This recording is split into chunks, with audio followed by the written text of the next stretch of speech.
another video for you, and I'm going to talk about probably the most fantastic book I've ever read to date, and it is called Another Country.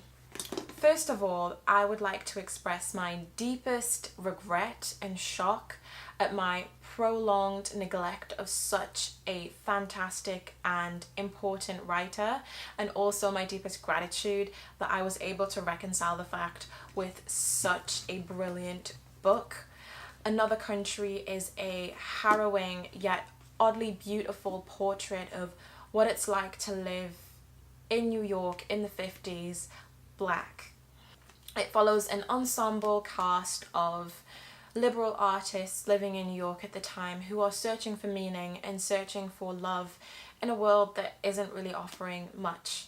I can't talk about this novel without first talking about Rufus.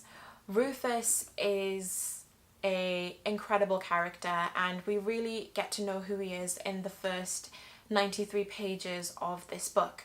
First of all, the first 93 pages could easily be a novella in themselves. They are absolutely penetrating and stunning. They completely floored me. It's not often that I read a book and I'm hooked within the first few pages. Rarely do I see a character, especially a Black man, portrayed with such honesty, with such complexity and understanding. Rufus as a character felt so real to me, and I could recognize myself in parts of him, and I could recognize some of the things that he was going through. Although Rufus did do some horrible and terrible things in the novel, I never once hated him for it. I think Rufus's experience can be recognized by almost every Black person. I think that his story asks many questions. What does it mean to be a Black man living in America? What does it mean to hate yourself for it? What does it mean to love and hate your oppressor at the same time? And what does it mean to be able to reconcile that love and that hate with yourself? I think perhaps the biggest question the novel asks is about hate and how that can eat away at you over time. Baldwin shows the lasting effects of living in New York in the 50s as a Black man, the paranoia involved, how constantly absorbing this racial prejudice, this hate, this hostility, this lack of opportunity, the poverty caused by it, the history, absorbing that day in and day out can poison you. It can have the same effect as poison, and it can turn you against yourself, and it can lead you to hate not only the world but yourself more than anything. And Rufus is an interesting character. Through his experience, we see how racial prejudice can build up a simmering hate that can really eat away at you and can eat away at your mind. And just things like walking down the street and seeing people staring at you, holding hands with your white girlfriend, how you can't even do that, how every stare you have to question, am I imagining all of this? Is this in my head? Did that really happen because of my skin, or did that happen because of how I'm dressed? You're constantly battling with yourself and questioning everything, and over time this can drive anyone insane, and this is exactly what happened with Rufus. There's a quote that I really think encapsulates what Rufus was going through. He says, "You've got to fight with the landlord because the landlord's white. You've got to fight with the elevator boy because he's white. Any bum on Bowery can shit all over you because maybe he can't hear, can't see, can't walk, can't fuck, but he's white." He's resentful. I think that he resents the fact that he was born Black. And he's really grappling with some serious self-hatred. The characters in the novel all felt so real. They were all going through their own personal battles and their own struggles, and I feel like I could recognize aspects of myself and parts of myself in each one of them. In Rufus, who has grown hardened and is driven insane by having lived a life of constant racial hostility and targeting. In Ida, his sister, who has had to live year after year being constantly told exactly just what a beautiful dark-skinned woman is good for. of her having learned that her beauty is not only a weapon that she can use to improve her situation in life, but is just as easily used as a weapon against her. In Cass, a mother who is struggling to be seen in her marriage and who is driven into the arms of another. In Eric, who is an aspiring actor who is grappling with sexuality and race and having to be in a relationship with somebody that he truly loves, but also having to navigate in a world where not only is a gay relationship completely abhorrent, but also a interracial relationship with another man. And finally, in Vivaldo, who is probably one of my favorite characters, who is trying to outrun the poverty from his childhood, and who is a struggling writer, also trying to grapple with his bisexuality and atone for some of the mistakes that he has made in the past.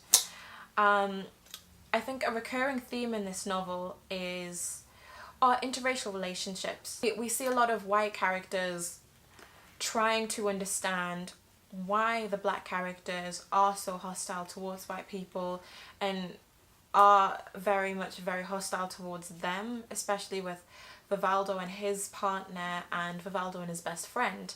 There is this really beautiful, pure love between these men, but also there you can tell, especially from Rufus's side, there is a really big resentment there and a hate that lingers under all this love, and it's a very interesting relationship with those two opposing forces working together. Something else in this novel that I really enjoyed was male friendship. I've never seen male friendship being explored and expressed so beautifully and freely. I think the men in these novels really loved each other, and a lot of them were also questioning their sexuality or exploring it. It's such a difficult time to be exploring those things, but there was a really big sense of fluidity in their sexuality. I think the relationship between Rufus and Vivaldo especially was absolutely beautiful. The love that those two men felt for each other was so beautiful to read and such a joy to read, despite all the flaws in their relationship. Never had I seen such a beautiful look at male friendship that crossed barriers of race and sexuality, and where that line was constantly being pushed and pulled. The prose in this was absolutely stunning. James Baldwin has such a rhythm and lyricism to his writing, and the way that he can expose certain parts of a character, the darkest parts of a character, their fears, their dreams, their contradictions, and just lay them bare for everybody to see, is absolutely stunning. His ability to get to the core of a character, to be able to show all the parts of them, even if they are absolutely abhorrent and absolutely terrible, and still have us love them as if they were real people. His ability to craft such stunning relationships that feel very real. I think something that I hate about some other books are the way that friendship is explored. I think it's a very idealistic form of friendship, and this book I think does a great job of showing what relationships are actually like in the real world, and they're not always as solid and as straightforward as I think the literary world paints them to be sometimes. This novel is also filled with lots of beautiful illuminating lines. One of my favorites was, "The trouble with the secret life is that it is frequently a secret from the person who lives it, and never from the people the person encounters." This book is undoubtedly a book that will stay with me for the rest of my life. There has not been a single day that has gone since I've read this book when I've not thought about the characters, when I have not considered certain parts. It is really, honestly, this novel had such a huge impact on me, and I feel like I'm doing such a terrible job of trying to articulate that, but without ruining the book. But it is honestly beautiful, and if you've read this book, Please let me know your thoughts down below. I don't think it's often that you stumble into books that are as powerful as this one. So I hope you enjoyed that very rambly book review, but this is certainly not the last you're going to see of James Baldwin on this channel. This book has very much whet my appetite, and I am absolutely excited and ecstatic to read more from him. Thank you so much, and I'll see you in my next video.